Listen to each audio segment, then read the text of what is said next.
ముంతా తుఫాను నష్టంపై ముఖ్యమంత్రి చంద్రబాబును కేంద్ర బృందం కలిసింది. కేంద్ర హోంశాఖ సంయుక్త కార్యదర్శి పసుమి బసు నేతృత్వంలోని సీఎం క్యాంపు కార్యాలయంలో ముఖ్యమంత్రితో కేంద్ర బృందం భేటీ అయింది. రాష్ట్రంలో తుఫాను ప్రభావిత ప్రాంతాల్లో కేంద్ర బృందం పర్యటించి నష్టాన్ని అంచనా వేసింది. కోనసీమ, తూర్పుగోదావరి, ఏలూరు, కృష్ణా, ప్రకాశం, బాపట్ల జిల్లాల్లో వేర్వేరు ప్రాంతాలను సందర్శించింది. 5,267 కోట్ల మేర నష్టం తుఫాను వల్ల వాటిల్లినట్లు కేంద్రానికి రాష్ట్ర ప్రభుత్వం ఇప్పటికే ఓ మధ్యంతర నివేదిక ఇచ్చింది. తక్షణ సాయంగా 2,622 కోట్లను మంజూరు చేయాలని కేంద్రాన్ని సర్కార్ కోరింది.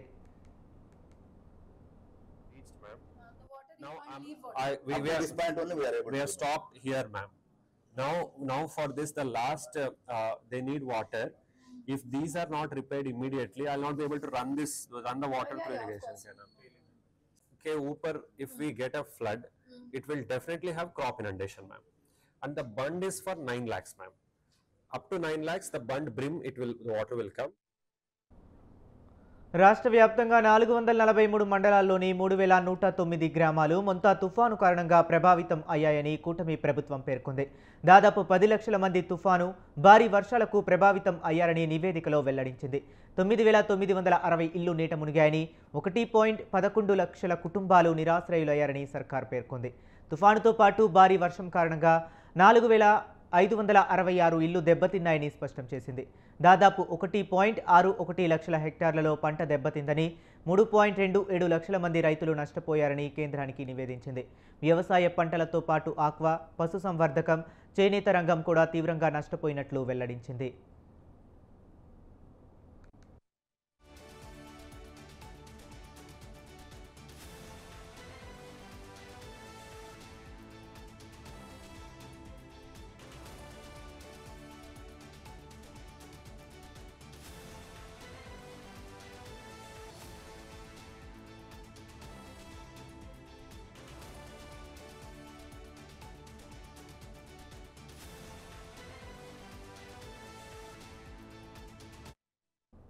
నాలుగు 4,794 కిలోమీటర్ల మేర రహదారులు దెబ్బతిన్నాయని, 12,856 విద్యుత్ స్తంభాలు నేలకూలినట్లు స్పష్టం చేసింది.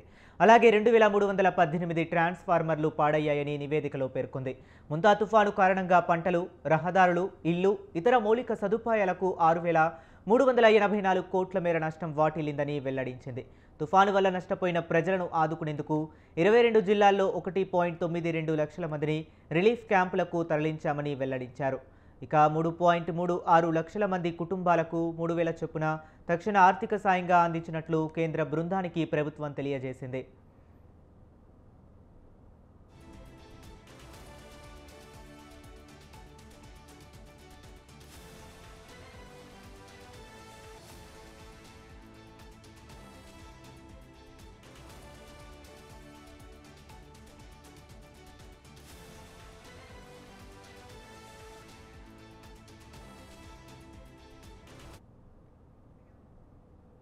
ఇంటికో పారిశ్రామికవేత్త ఉండాలనేది తమ లక్ష్యమని ఏపీ సీఎం చంద్రబాబు అన్నారు.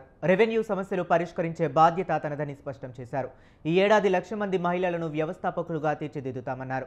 వినూత్న ఆలోచనలతో కొత్త పరికరాలను విద్యార్థులు తయారు చేయాలని సూచించారు. ప్రకాశం జిల్లా కనిగిరిలోని పెద ఈర్లపాడులో సీఎం పర్యటించారు. ఇందులో భాగంగా ఎంఎస్ఎంఈ పార్కును ప్రారంభించారు. రాష్ట్ర వ్యాప్తంగా 50 ఎంఎస్ఎంఈ పార్కులకు వర్చువల్గా ప్రారంభోత్సవాలు, శంకుస్థాపనలు చేశారు. ఇవాళ 329 ఎకరాల్లో 15 పారిశ్రామిక పార్కులను సీఎం ప్రారంభించారు. 587 ఎకరాల్లో మిగిలిన 35 ప్రభుత్వ, ప్రైవేటు ఎంఎస్ఎంఈ పార్కులకు శంకుస్థాపనలు చేస్తారు. ఇక బాపట్ల జిల్లా వేటపాలెం మండలం నాయునపల్లిలో చేనేత పార్కుకు వర్చువల్గా శంకుస్థాపన చేశారు.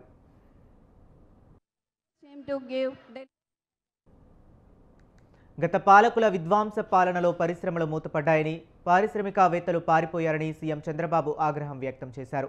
సోలార్ కంపెనీల నుంచి ఉత్పత్తి అయిన కరెంటును వాడుకోకుండా పారిశ్రామికవేత్తలకు 9,000 కోట్ల రూపాయలు నష్టపరిహారం కట్టారని చెప్పారు.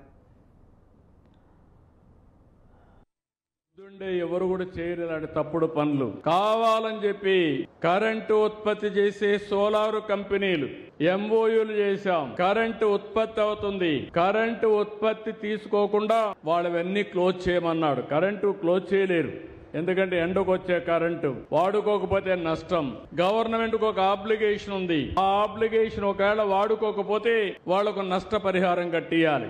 ఎవరు చెప్పినా వినలేదు, వితండవాది.